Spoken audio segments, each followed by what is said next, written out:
welcome back, BrookLAN. We're here on Charisma Check, here with Kevin Miller, and we're going to be jumping immediately right back into our BrookLAN local, and we're going to be starting with round 4. Yeah, I think things are going pretty quickly today. We're already at round 4. It feels like round 1 was like not even that long ago. And another exciting match for everyone today. Yeah, and it's going to be between Ricky and Hunter today. Very, very excited. Both really unique teams, I think. Again, a lot of it's kind of what we talked about before with locals is you have a lot of skill expression and team expression. You have a lot of opportunity to play outside the box, but still use a lot of the meta picks we saw. For example, in last round, in round 3, there's a lot of like the Tailwind stuff, and Ogre Pond and the Arcanine Mirrors and things like that. But we see here that Ricky has something a little off meta. It's still meta, King Gambit. That being the Swords Dance, Black Glasses, Terror Dark. We know that thing does a lot of damage. It's almost the anti-meta pick. You know, so much Intimidate going around, so makes the King Gambit with Defiant a very valuable Pokemon to have. Yeah, exactly. With the Arcanine and the Landorus running around, what better Defiant Mon than King Gambit, right? And we see Hunter actually opting for their unique pick, that being the Volcarona. Yeah. Volcarona in Regulation E. Hey, they're with Urshifu everywhere. Hunter's 3-0 with this Volcarona set right now. Very interesting niche pick, but it's working for him. Like you said, this is a stacked New Jersey local. Team expression. Jersey. He's. Did I say? Well, Jersey, New York, tri-state area. You know, we're all the same. I mean, all the Jersey players traveled out here. And we are going to see Ricky's side there, lead with the Tornadus and the Fluttermane and Iron Hands Water Ogre Pond here from Hunter. I'm very interested if the Volcarona comes to this game. We might have got a peek of it in the back, but I think 2 very safe standard meta leads for our trainers in this game 1. Yeah, and not only are they meta, but they're correct, I think. Ogre Pond and Iron Hands here from Hunter, able to threaten a lot of damage just immediately here into both sides. Terrestrialization Water, I think a smart choice here is an option here from Hunter, right? Because if you do Terrestrialize Water, you have to remember that you get that special defense bonus, or that +1 on the Ogre Pond, able to take slightly less damage from the Fluttermane on the Tornadus on Ricky's side there. Yeah, you lose that weakness to the Bleakwind Storm if Ricky decides to just lock that in on turn 1. And we see the Iron Hands switch out for Hunter. We see the Volcarona hit the field right after turn 1. A little scary, though, to be honest, right? Because if it is Ricky's game plan to hit that Bleakwind Storm button, then you are resisting it, or you would have been resisting with Iron Hands, or excuse me, taking neutral, but then the Fluttermane is being, the Volcarona is taking the Moonblast and the Dazzling Gleams well and things like that, but you're taking super effective damage from the Bleakwind. We see the niche Terrestrialization type on the Tornadus of Poison lock in for Ricky, and then we see the Water Terrestrialization for Hunter, like we were talking about. Going to gain that special defense boost and resistance to Bleakwind Storm. But yeah, if Ricky clicks this Bleakwind Storm here, this Volcarona is not going to take it very kindly. We see the Dazzling Gleam. Both Pokemon take that quite nicely, and it does lock in Bleakwind and land both. Both Pokemon hang on, but that is a lot of damage. I was going to say, well, that's the crit, that's why. But with the +1, I was like, that does a lot of damage. We see lock in the Ivy Cudgel here, Terra boosted into the Fluttermane, and that is a one-hit knock. Gone. Ogre Pond, Cudgel, Ivy Cudgel. We see Fluttermane's running a decent amount of bulk in this meta, but not enough bulk to live up Terra Water Ivy Cudgel. Yeah, and I think the big thing there is that critical hit from Ricky's side there into Hunter's Ogre Pond, I think actually is going to be enough for something like something in the back from Ricky, for like King Gambit, for example, is able to come in and you're more safely able to like Sucker Punch and things like that. And we do see the switching there for Ricky. As Hunter getting crit there, the whole reason you went for the Terrestrialization was to get the boost. So to see that being negated by something like the Bleakwind Storm is a little upsetting, I think. And your Volcarona coming in on it as well is a little frustrating. And Hunter's in a position now where it's like, you don't necessarily want to switch out, but you're so low that it's like, what do you really do? And Ricky does have the option to go for a Tailwind this turn, for example, as well. We are going to see an Iron Hands come in for that Ogre Pond, preserving it, realizing that maybe that Follow Me is that key to success, and a Quiver Dance coming out for Volcarona, avoiding a Sucker Punch on both slots. Yeah, maybe also living a Bleakwind Storm if Tornadus decides to go for it, but we see it miss the Iron Hands, landing the Volcarona, and the Quiver Dance was not enough to survive the attack. So, I mean, locking Quiver Dance there feels like decently okay if you live the Bleakwind Storm because you dodge the Sucker Punch, but we see the King Gambit lock in Swords Dance and the Bleakwind Storm picking up the Volcarona. Ricky is gaining a lot of momentum here.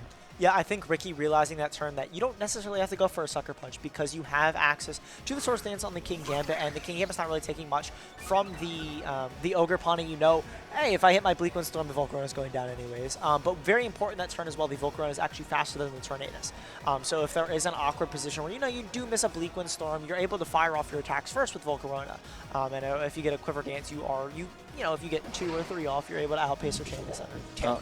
We have the boosted King Gambit here, but it is very much threatened by a Drain Punch. It cannot terrestrialize, so I mean, even though you got the +2, yeah, you might just have to take it out so you don't die to the Drain Punch. And that's very interesting. I think this switch out is very, very, very interesting compared to something like a Protect that maybe Hunter can capitalize on a lot more. I think the swap makes a lot of sense from Ricky. Yes, you lose the -2, but it's kind of a give and take where it's like, you want to make sure you're in a position in case you miss something like the Bleak Wind Storm and the Ogre Pawn. Luckily, Ricky has not missed one yet. This Landorus is going to come in and intimidate that Iron Hands and get a free switch in. Yeah, Landorus landing all of his Bleak Wind Storms, putting in so much work right now. We usually know Tornadus as the annoying prankster Pokemon that goes first because of its priority, but it is click Bleak Wind Storm every time, and it is landing very crucial damage into Hunter's team right now. Yeah, I think very notably as well into Hunter's team, right, they don't necessarily have a way to kind of stop that Trick Room, or excuse me, that Tailwind, except what I was going to say is the Trick Room on that Cresselia. It has Trick Room, and we haven't seen it brought to this matchup, but I think it's a very valuable tool that maybe Hunter wants to bring. Maybe they're scared of the King Gambit under the Trick Room and stuff like that, but I think it's very valuable for stopping Tailwind, but Ricky realizing that they don't even need Tailwind in this matchup, because if Trick Room did come, for example, there's no reason to set up Tailwind, and there's no Tailwind on Hunter's side, so there's no reason to click it. Like, you're already faster than most things in the field, and even if you're not faster than something like the Volcarona, you're able to just threaten it with super effective damage. We see the King Gambit come in. We see a Stomping Tantrum, not a move you normally see in the Tornadus, but because of the Poison Terra, it takes super effective damage and hangs on. We see the Berry proc on the Tornadus holding the Citrus Berry, and we see the Tornadus continue to land these Bleak Wind Storms. I mean, we might as well see a double speed drop on both Pokemon, but instead we see Ice Punch come out of the King Gambit here, pause, but no freeze. No freeze. It's always so funny to me to see Tornadus get hit with a Stomping Tantrum if it Terra Steals or Terra Poisons. Like, in my mind, the Pokemon's floating. It still is floating in the air. Yeah, like therefore it should not be hit by Stomping Tantrum, but seeing it hit by that move is always funny to me. I think Hunter is in a very awkward position now. You aren't able to cycle it Fake Out. Yes, you do threaten Drain Punch damage, but Ricky is able to recycle this Intimidate, as we like to say, the revolving door Pokemon, right? As this Landorus comes in and out, recycling those Intimidates onto this Iron Hands. I think even if Hunter is able to catch a Landorus switch in with an Ice Punch, as we just saw that previous turn, it's still an uphill battle. This King Gambit, actually, as a matter of fact, if you are able to catch a Landorus switch in, you could kind of like negate any damage. King Gambit's not really doing anything to Iron Hands, but... We see not lock into Sucker Punch here. We see the Stomping Tantrum go into the King Gambit, do very good damage. Swords Dance from the King Gambit. It's a little greedy. Very interesting in the position, and facing a lot of damage here. We see Ice Punch actually going to the Tornado, so getting this Swords Dance was a little greedy. However, both of these Pokemon cannot protect. You have +2 Sucker Punch for the rest of the game now. So King Gambit, crucially not taking a double up, living the Stomping Tantrum, puts Ricky in a very good spot. Like, I think that was so interesting. Maybe Ricky wasn't confident that Kowtow Cleave was going to be able to pick up the Landorus from that range. So the Swords Dance just kind of guarantees it now because you're able to go for a Sucker Punch, guarantee you get the knockout or whatever. But Bleak Wind Storm is going to be single target, and as long as you're hit, you're doing enough chip. I think with Landorus in the back with no terrestrialization there on... Oh, we see Sucker Punch go into the Iron Hands. That's also smart, though. We see Stomping Tantrum going to pick up the Tornadus here. However, this Iron Hands, if it goes for Drain Punch, we'll have a 2v1 in the favor of Hunter here. Is it, though? Because the Landorus is going to be locked in Stomping Tantrum, and you aren't able to hit the opposing Lando. So, well, then it becomes a Stomping Tantrum mirror, right? Where you have to go down... Well, first of all, of course, Ricky has to get the KO on the Iron Hands here with their Stomping Tantrum. But just thinking ahead now, both these Landoruses are going to be locked in Stomping Tantrum. Yeah, if you don't click Stomping Tantrum here, you can't pick up this Iron Hands. And this Iron Hands has access to Ice Punch, very much threatening the Landorus. So if you click Stomping Tantrum here in order to pick up the Iron Hands, we're going to have a Stomping... I think it's going to be a struggle war. We're going to have a Stomping Tantrum struggle war in our hands. And I think Hunter, who PP'd their Pokemon, right? Like, who made sure to PP max their With Pokemon? do lock in the Stomping Tantrum, it does take out the Iron Hands, and we have a Struggle War in our hands, folks. Oh man, but not yet though, right? Like we might just see a forfeit from Hunter realizing it, but we'll see. Like you always play to your outs, right? You never know if Ricky decides to PP the max their Pokemon today.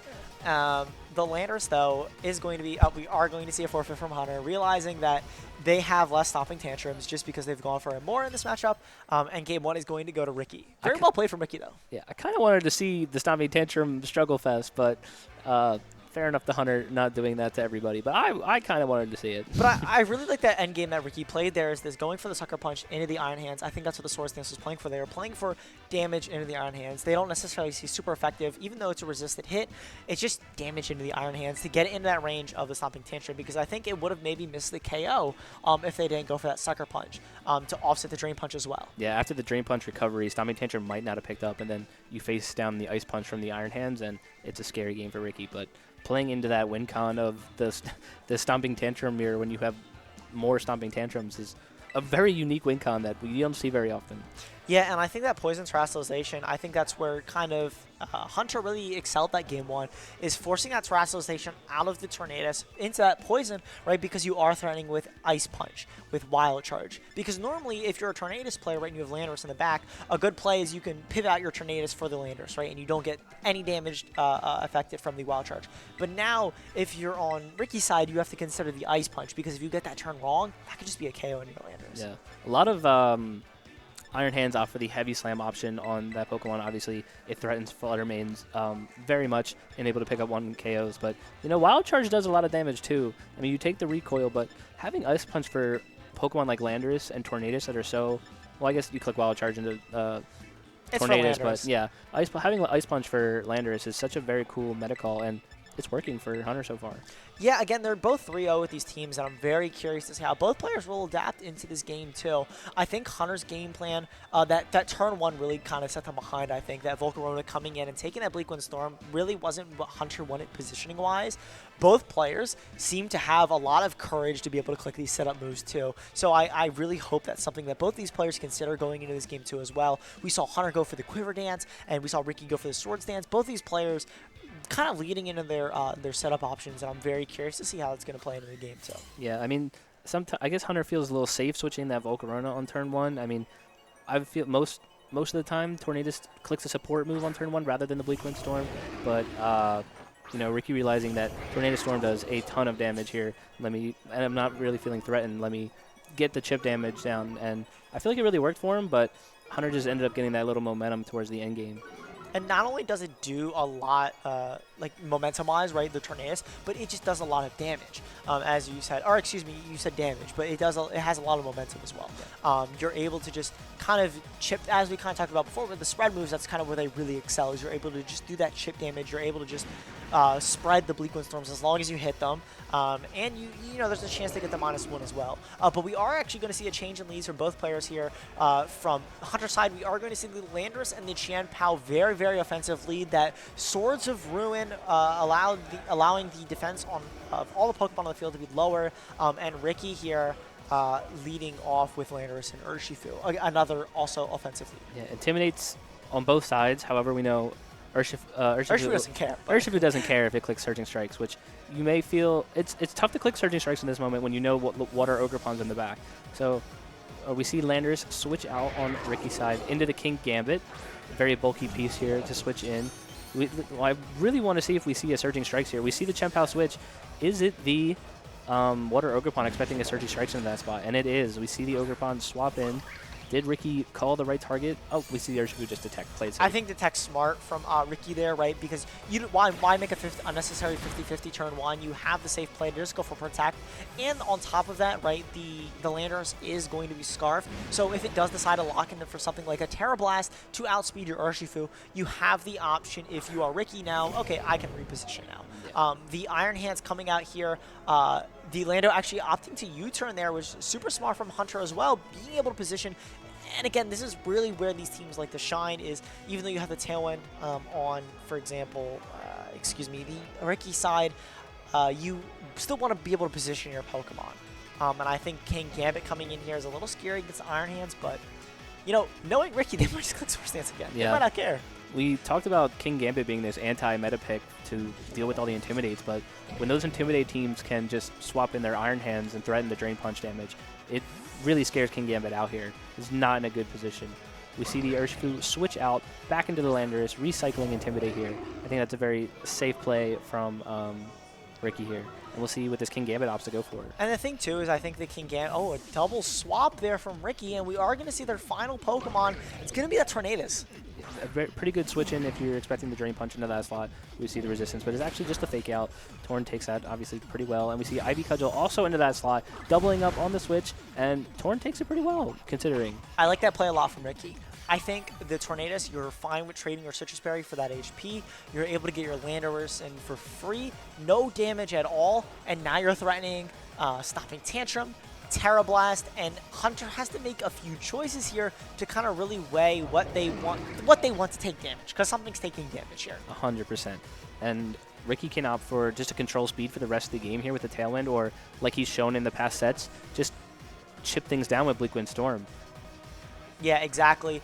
Again, you don't have to go for Tailwind here. You are able to go just for Bleak Wind Storms, and something like a Stomping Tantrum plus a Bleak Wind Storm just does so much damage, even as something like the Ogerpon. The Ogerpon, of course, can Terrasilize, as we saw in Game 1, to try to mitigate the amount of damage that Tornadus is doing, which we might see here, to be honest, from Hunter's side. Very, very curious. We see the Landorus Terra on this turn. Ricky's side. Going for the Terra Flying, threatening big Terra Blast damage into this non-Terrasilized Ogerpon. No Terrasilized from the Ogerpon, just a Spiky Shield, playing it safe. I think that's a pretty safe protect on that turn. The Terra Blast does go into that slot. Landorus is locked into it, and now Hunter can adjust on the next turn. And I wonder if this was an Ice Punch from Hunter as well, expecting the Landorus to stay in. And Terra Blast, or if you just Wild Charge, right? Ice Punch is obviously more consistent because they don't Terrasilize. Critical in the Iron Hand is not really mattering that much. Wild Charge instead going into the Tornadus. Does it pick up? It does, even at -1.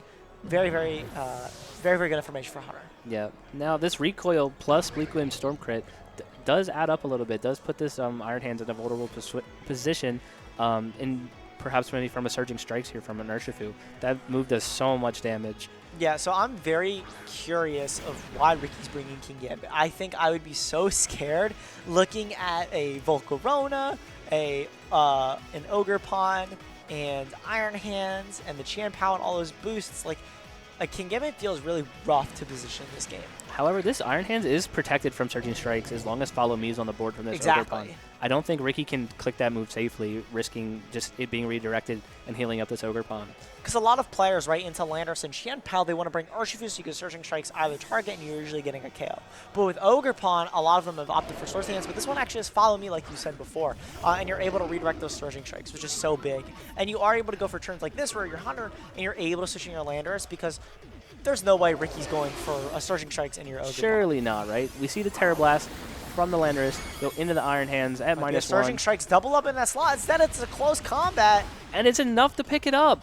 Very good turn from Ricky there, capitalizing on either a Follow Me and taking out the Ogerpon, or a no Follow Me and being able to pick up the Iron Hands.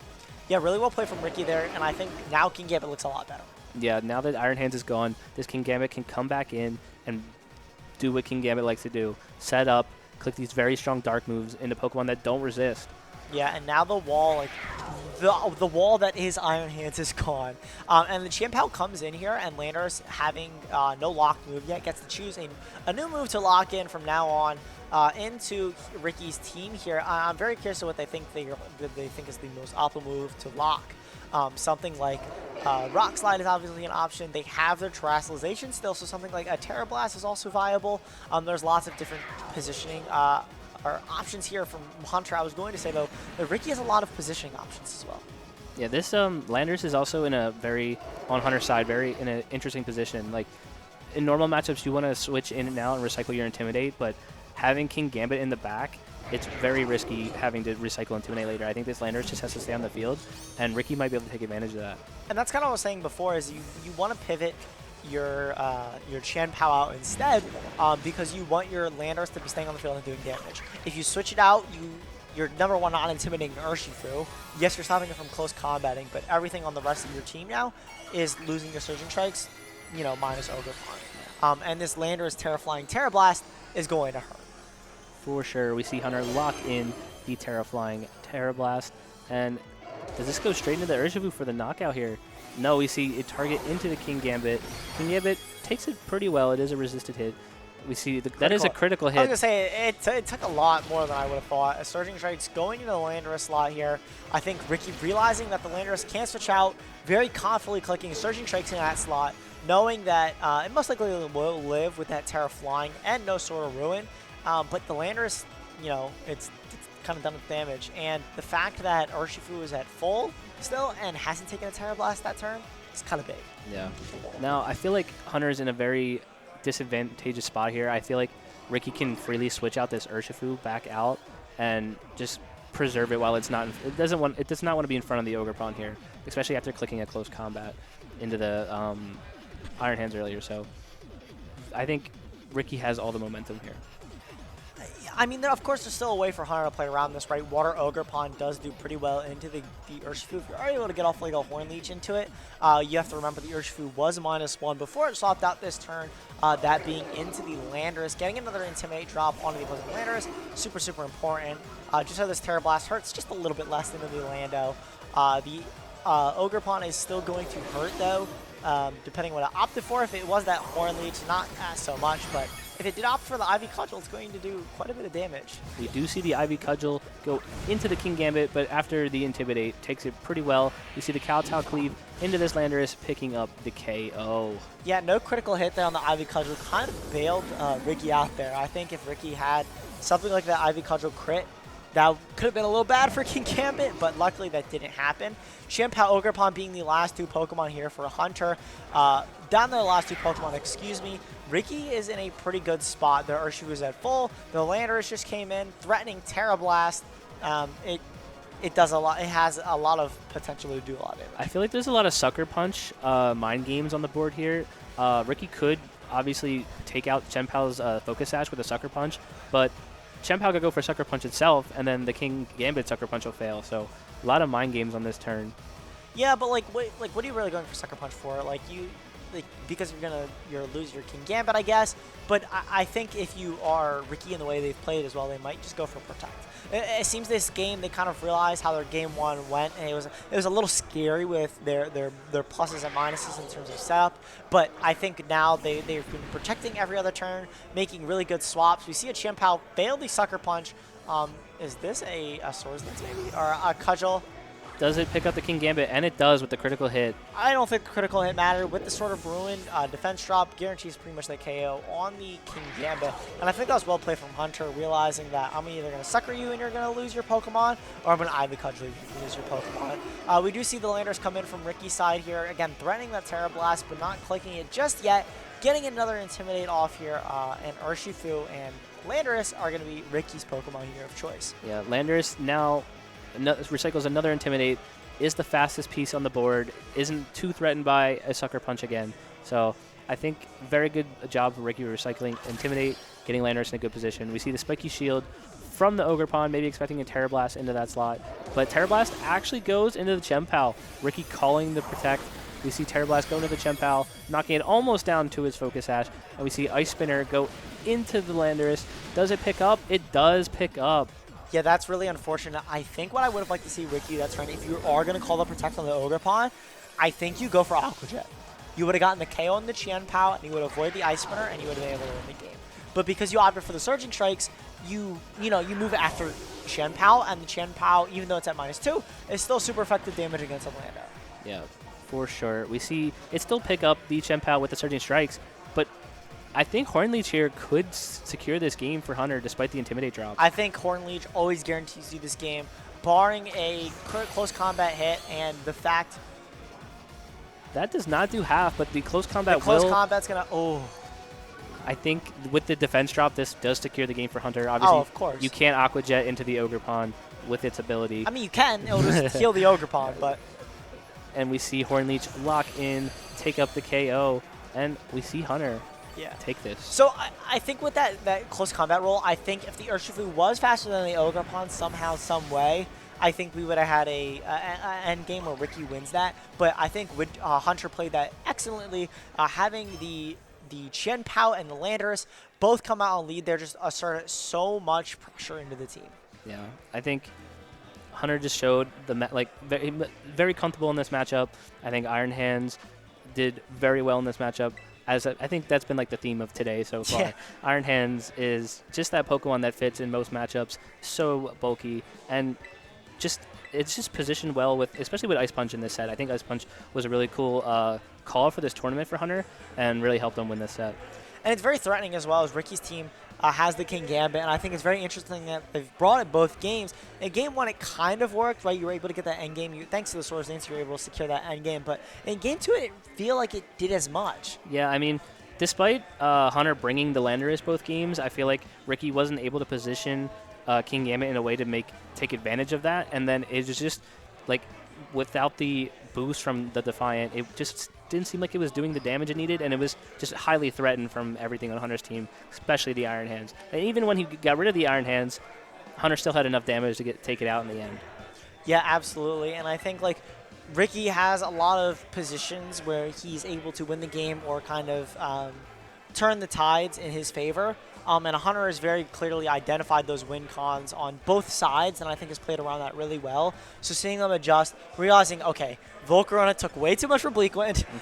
Volcarona's getting benched. I'm bringing the good Pokemon. Yeah. That being Chen Pao and Lando. Chen Pao conserving that Focus Sash, being able to help Ogerpon's damage in that end game was very crucial for Hunter. And it means Hunter's 4-0 in this tournament. Very impressive in this stacked local.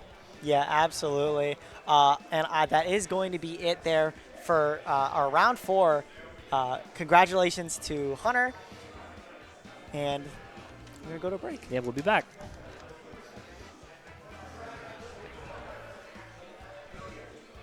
Oh, wait, no, that was game 2. No, I don't think it was. Wait. I knew I wasn't tripping because Ricky won game 1. Did he? Yes. Wait. Beat the hands. Are we? You're gaslighting me. I'm gassing. I really thought. Wait, why did that? I thought the Volcarona team won this. Dude, No, you gaslit me on stream. That's crazy. Excuse us. Apologies. That's all my fault. Apologies. But we are going to go to a game 3, not break, and we are going to see adjustments. That's what I was talking about, adjustments. And then you were like, oh, no, it's closed. The flash to us, I thought it was over. No. Okay, well, that's my fault, ladies and gentlemen. We're up to a game 3. We're talking about adjustments. What are they adjusting for if the game's over? I thought he took it. We got full screen flash to us. I thought it was over. I am sorry, everyone. No, but we are going to see a very popular lead here from Hunter, and that being the Iron Hands and the Chen Pao. Very threatening lead, a little bit more control-y than the Lando and the Chen Pao, right? You are able to go for something like a fake out into Ricky's Landorus and Fluttermane. Yeah, we see the Fluttermane adjustment from Ricky, throwing a lot of super effective damage on this turn 1. Very, like, Terra Fairy Dazzling Gleam into this Iron Hands and Chen Pao is very threatening. We'll see how Hunter adapts. Yeah, absolutely. This Iron Hands here able to do a lot of damage, threatening, not with Heavy Slam this time. Ice Punch instead the move of choice. It's going to be a little redundant here on Hunter's side while you have the Chen Pao on the field. That's what I think is so interesting about the team is you have Ice Punch, but you also have a Chen Pao, right? So the ice moves that you are using are going to be kind of redundant. And I think that's where Fluttermane, I think Ricky realizing that in this game 3, realizing how much damage that the Iron Hands is really able to do realistically to this Fluttermane, it's going to do, but the Fluttermane is going to do a lot back to you. We see the Landorus stay in, take the fake out, and take the Ice Spinner. This Landorus will go down on turn 1. Good call from Hunter. Yeah, but you know what that Landorus means? Would stay in. You know what that means is that the Fluttermane is going to do a lot of damage to your Iron Hands. Hunter did not go for a Trisolization on the Iron Hands here, and we are going to see Chen Pao drop the Focus Sash, and the Iron Hands take over 50% from that Dazzling Gleam. The critical hit on the wrong Pokemon, unfortunately for Ricky. A critical hit on the Iron Hands, and Ricky is in a fantastic position. See, but now this is where I would want to see the King Gambit come in, because you can bring it in. We saw how much Sucker Punch did before. Dazzling Gleam, Sucker Punch, or Ogerpon. This also works. And Fire Ogerpon being the Ogerpon of choice from Ricky's end here. We saw what it did last in round 3, right? It does so much damage. Yeah, we see the Chen Pao's in an interesting position here. It's still the fastest piece on the board, but it's, you know, down to its 1 HP. So So Still- funny enough, with Chien-Pao on the field, I don't think it's saving you from an Ivy Cudgel plus a Dazzling Gleam. This Terra Fire, even, I don't think is saving you. Maybe -1 might save Hunter there, but I think both these Pokemon do so much damage. Ricky could call the Protect on a Chien-Pao that feels very threatened and just double this Iron Hands in case of a Terra Fire. So we'll see if Ricky calls this Terrestrialization or see if just the Terra. I don't think the Terra Fairy move will be enough now since we see the Terra Fire Terrestrialization. So I think it will. I think Dazzling Gleam plus Ivy Cudgel and the Iron Hands is going to do a lot of damage. Yes, if he Ivy Cudgels this Iron Hands as well, which I guess you will because you know Dazzling Gleam will pick up the Chien-Pao. So we see the Dazzling Gleam come off here from the Flutter Mane. Does so much to the Landorus, and we'll see. This is going to be close. -1 Ivy Cudgel doesn't pick up the Iron Hands. It does. Is that a critical hit? Critical And it hit. is. We will not find out if the Intimidate or the Terrestrialization mattered because the critical hit from Ivy Cudgel, which Hey, but that's the game we play, right? Is that you when you're playing with Ivy Cudgel, you recognize that Ivy Cudgel is going to have that higher crit chance and have the ability to just do so much damage. I really like the way Ricky has played this game 3 so far, realizing that I'm just going to click damage buttons. yeah, Flutter No Mane. reason to position, no reason to give Hunter the advantage to position, to misplay or to fumble over my own feet. I'm going to lead Flutter Mane, I'm going to do damage, and you're going to respect me. Yes.